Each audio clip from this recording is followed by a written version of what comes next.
मोर SHG माँ मैंने समस्त बसर से परिचय प्रदान करिए आ माँ मैंने कि भाव में लक्ष्यवती दीदी हो पड़ी से विषय भी से कहे माँ तुम आरंभ कर। नमस्कार मुझे रीता साहू बघई गोष्ठी जड़े मेम्बर आमर माछ चाष करी माछ चाष आम उपकृत हो 10,000 खर्च कले 10-20,000 पर्यंत लाभ उपकृत हो पार। ना दोषा दे बघई गोष्ठी गोटे मेम्बर अच्छे नक्षपति नमस्कार बघई गोष्ठी संपादिका नमस्कार मो ना कमल दे बघई गोष्ठी गोटे मेम्बर।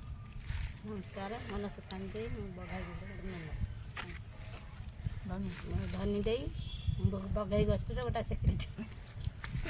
नमस्कार प्रभाती जेना तो बघई ग्रुप रो जड़े मेम्बर अच्छी आम भी जड़े ना कि लक्ष्यपति हो पारिचु कारण आम माछ चाष करुचु प्रति वर्ष वर्षके 2 थर आम माछ अमल करुचु तो 20,000 जदि आम खटाऊँ 40,000 लाभवान पाइपरु सरकार तरफ आम सब्सिडी पैसा पाइपर।